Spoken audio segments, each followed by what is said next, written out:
You're on CYInterview. I'm Christianic featured columnist Jay Bilstein is with me today on CYInterview. One of Las Vegas's own show entertainers is competing in this year's Maxim Cover Girl contest. Jessica Tiera of the Female Review X Rocks at the Bally's Hotel and Casino joins us today. Jessica, thanks for being on CYInterview. How are you? I'm awesome. Thanks for having me, guys. Oh, you're most welcome. So, everyone in the entertainment community has found different inspirations during the coronavirus pandemic away from performing on the Las Vegas Strip. What was the reason you wanted to take on the Maxim Cover Girl contest? Well, I entered the Maxim Cover Girl contest to represent Maxim magazine, and especially during these times of being isolated together, I figured it allowed everyone to participate in something fun and sexy, and it's also a bonus that is supporting our vets. So shout out to Homes for Wounded Warriors Foundation. It's a great cause to support. And yeah, I just saw the ad on Facebook and I just joined, and of course I also did see it as an opportunity to promote myself as an artist and what I stand for, and it's love. It's everything that we need right now. Oh, there's no denying that. So, who are you hoping to inspire from joining this contest? Everyone that has a dream and a passion. It's totally okay to follow through, It's fun and it's your life, and you should do as you please. There'll be some links on the CYInterview page to see more about Jessica in the Maxim Cover Girl contest and where you can vote for her. So, turning to your life as a performer, as a Las Vegas entertainer, what has it been like? You performed all across the world, but what has it been like to perform in Las Vegas for the show X Rocks? Amazing. I love X Rocks, and I love performing there. It's super high energy, so if you love beautiful women, rock and roll music, adrenaline rush, I encourage you to please come and see the show. And Las Vegas itself is like Paradise City. So yeah, but being a performer out here has been awesome. It's a place where everything is possible, and Las Vegas is just awesome. Jay?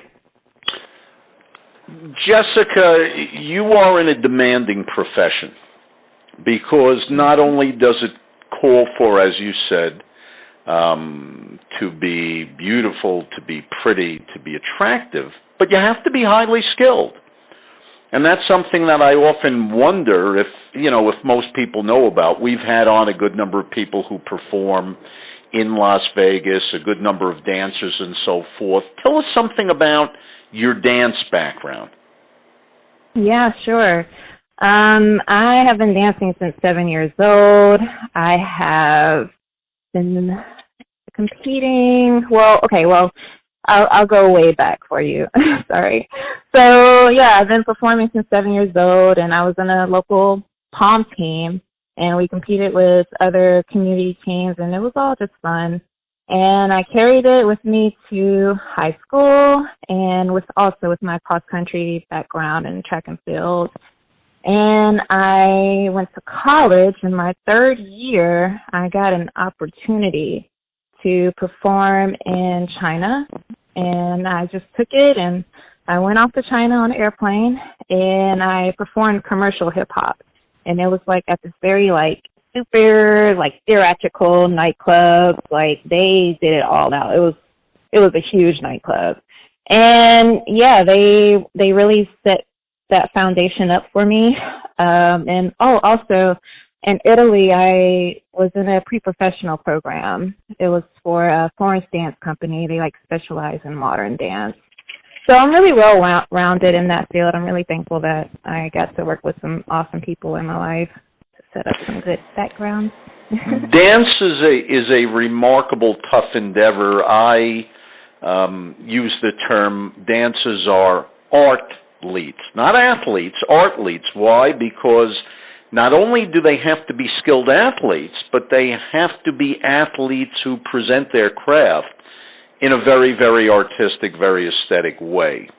That being said, it calls for keeping in shape. I've heard a term Jessica, over the last number of months, people were talking about the COVID-15, you know, people putting on weight, being home and so forth. Las Vegas, in its best of times, is a city of remarkable temptation. I'd say there's probably some of the best food in the world there and all. How do you stay in shape to dance? Do you have a special routine? Are you doing Pilates? Do you weight lift? Are you doing a lot of cardiovascular exercise? Do you have to keep yourself away from some incredible restaurants? How do you keep in shape? And how do you keep on keeping on because you're performing all the time? Yeah, that's a great question. I like to run. Due to my, like I said, the cross country and my track and field background, I run a lot. I love to run out in nature, and also another way that I stay in shape, I've been juicing a lot. So juicing helps a lot. Drinking a lot of water is so important. And yeah, it is tough. I agree. It is tough, and it's a demanding field, but it's possible. You just got to take care of yourself. When you talk about running, what were your events per se? Were you 400 meter? Were you running 10Ks? What were your favorite distances to compete in? Yeah, I did 4x4. I often did the 400-meter dash. And with cross country, it's usually just a 3-mile. Right. Yeah, I did that during the fall, and then in the spring I would do in the spring I would do track, and so it kind of prepared me for that. I'm a long distance runner. I got long legs. You're bringing back memories, because I ran track and I ran 400. Well, back then we didn't call it 400 meter. We called it the 440, which was 440 yards, which is more or less 400 meters, quarter mile. Oh. And one of the things we had and I think this is pretty standard for a lot of high school track teams. The coach had this idea that every single track athlete had to run cross country. And everybody had to train cross country. And I mean, to me, 400 meters, that was long distance. Hey, let's run 100 meters or 200 meters. 400 meters, that was long. And cross country, 3 miles. What's this all about? I have to tell you, I was not a big fan about that back then. You are performing how many nights a week, Jessica? We are currently at 4 nights a week. We actually have a new. Excuse me, sorry. We actually have a new theater at Bally's. So when we open back up, people come on and check it out. And when you were competing in track, how many times a month were you competing? Not training, but competing. Let's see.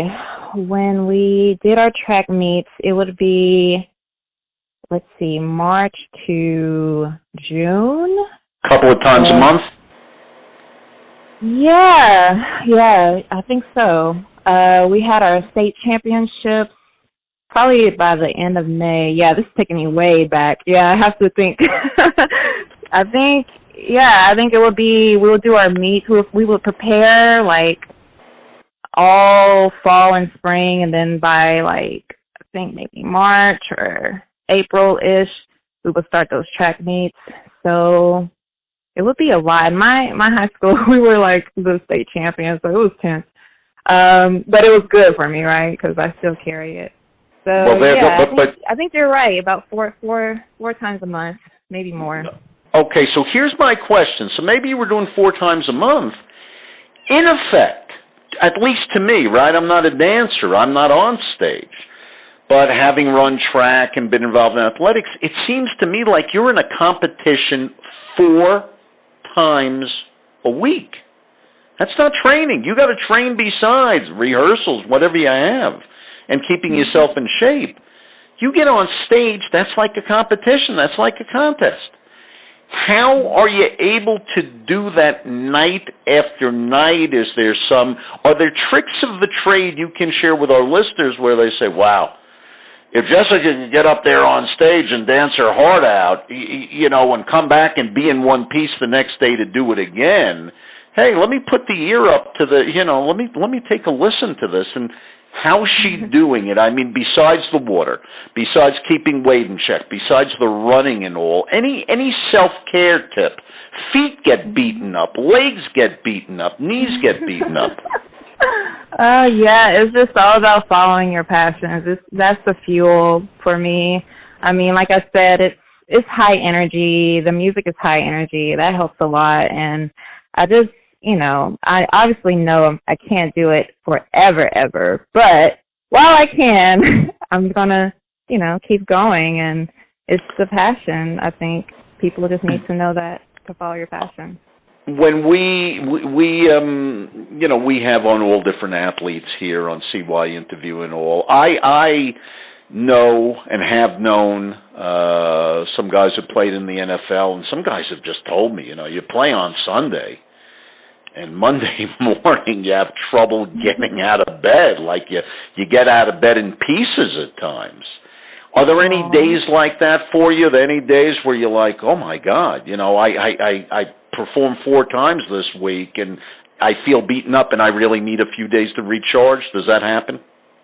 Yeah, absolutely. I do have those moments where my feet ache. I have to put Band-Aids on my toes. You know, all those gruesome stuff. It can be pretty hardcore. Yeah, absolutely. I have those days too. So, so, you know, and you're able to recover and go forward. Now, you don't, as I understand it, your artistic calling does not just, you know, start and stop at dance. You are artistic in other directions, correct? Oh, yeah. I paint and I draw. I've been doing portraits since high school, actually, yep. I was in the AP art class, and we would do our portfolios and have special themes and assignments, and I specialized in self-portraits and oil pastels were my medium, acrylic paint, and yeah, absolutely. That was so much fun. I still occasionally, when I have time and space, I paint. It's fun. Have you ever had a show in Las Vegas? Is that something you'd be interested in? Oh, like a resident show? A gallery, you know, show in a gallery, you know, have your paintings, your drawings up in a gallery for a number of weeks, put some up for sale and so forth and all. Is that something you've done? Is that something you might do in the future? Yeah. Yes, I actually visited an art gallery recently in the art district, and the art district has so many special buildings and history behind it. My friend actually showed me around, and it was a very special place. So yeah, I would definitely love that. A lot of people think of Las Vegas in a very old-fashioned way, right? They think of, well, it's a place you come to gamble, and yeah, maybe you see some shows and you eat some really delicious food. That is all true. But I think the good news is that Las Vegas is a whole lot more than that. I don't know if you know this, Jessica. I don't know if you're much of a shopper, but it's been said, and I've read, that there is more luxury shopping in Las Vegas than on Fifth Avenue in New York City and Rodeo Drive in Los Angeles put together. Wow. There are top spas in Las Vegas, but one area that I think people never hear about is the art scene in Las Vegas and the fantastic collections of art that show in some of the hotels and what's going on downtown and so forth. So, I don't know, you know, perhaps you'll become the first person to emerge from the world of being on stage and dancing to the world of, you know, becoming famous, showing your paintings. Is there any painter, you know, you have painters in mind when you work? Do you say, I like the work of Jackson Pollock, or I like, you know, pointillism, or I like cubism, or, you know, is there a specific style that calls your attention, or a kind of school that you follow when it comes to painting and drawing? Yeah, I like Patrick Nigel. He was a abstract artist who painted naked women, classy naked women. But if you see his artwork, it's just like he was very chic in the design and careful lines, and so he's definitely my top artist I look up to. And yeah, I agree. There's so many art shows in Las Vegas and all the casinos and the hotels, and yeah, art is definitely something that lives in Las Vegas. I definitely encourage people to come back to Vegas, have some fun, see the Vegas world, and yeah. Do you yourself spend much time, you work in Las Vegas, so life is different for you than somebody who is coming to Las Vegas for 2 days, 3 days, 4 days. Have you ever, do you ever take time, are you ever a denizen, shall we say, of the Las Vegas Strip? Do you ever pop into different casinos, look around, see what it's like? Mm-hmm. Or are you so immersed in doing what you do that you don't really have time for that? No, I have time. I like to go to Fremont Street. I think Fremont Street is always an experience. Every time I go down there, they usually have live music playing. I listen to the bands, and I believe Fremont Street is kind of where the locals hang out, where all the cool people hang out. Of course, the Strip is amazing. Like, it's a given that the Strip is fabulous. But Fremont Street is pretty unique. So on my free time, I like to hang out at Fremont. How about you? You know what? They're two very different worlds to me, right? So downtown in Fremont Street is original Las Vegas. It's Las Vegas proper. As a matter of fact, it is Las Vegas. The Strip is up in paradise, technically. Downtown gives you history, and it also gives a kind of almost fashion-forward meets underground flavor of Soho in New York City, coming out of the 1970s into the 1980s, like more of a vanguard and homegrown culture. I don't know if you'd agree. Yeah, absolutely. I like that, definitely. Where the Strip is the world-famous Las Vegas Strip and what I think most people around the world immediately think of, and it is unparalleled, and you have hotel resorts that you can't find anywhere else in the world, and it's just, it's almost imponderable, Jessica, because they're all on top of each other, one next to the other, and it's like, you could have a resort in the Caribbean with one of these incredible resort hotels, and it would be a destination, and here they are all together. So I think you make a good point, and I think our listeners should pay attention that when you come to Las Vegas, you can really have two unique experiences. Well, more than two unique experiences, but you can have the Strip experience, but you can have the Fremont Street experience, and of course, and I'll close with this and throw it back to Chris, have you had the opportunity to take advantage of Las Vegas's proximity to the great southwest of the United States, be it heading to Zion National Park, which I guess is in Utah, or going into Arizona to the Grand Canyon, or Red Rock right there in Vegas? Do you get a chance to enjoy the great outdoors in the general Las Vegas area? Oh, that's a great point. It's amazing how this city has so many different climate and cultures, and the nature and the mountains out here is amazing. Like, we have the Hoover Dam, we have the Natural Geographic, Red Rock in the Valley of Fire. It's amazing, right? It's like, it is something. Yeah, it is something. Yes, you can experience the fabulous Las Vegas Strip. You can just walk on it and have many experiences, but then also you can retreat, go to nature, and camp with friends, maybe start a bonfire, have fun, dance around. This city, it has a lot to offer, and yeah, I definitely encourage you guys, please come and check out this awesome city that we live in. And things are kicking back up again, and God willing, things will continue on a positive and strong trajectory. People will keep safe. Sooner than later, the pandemic will be over, everything will be back in full swing, and X Rocks will be rocking. And folks will come a-knocking. It's been really a treat. It's been an honor and a pleasure to get to speak with you, Jessica. I'm going to throw it back over to Chris, but thank you so much. Thank you. Have a great night. Jessica, what will it be like to perform again on the Las Vegas Strip? And you guys are going to be in a new venue now, I think you said. Yes, it is going to be awesome. Especially, I can't wait to see the people. They're going to show up. They're going to show out. They're going to be there. I already know it.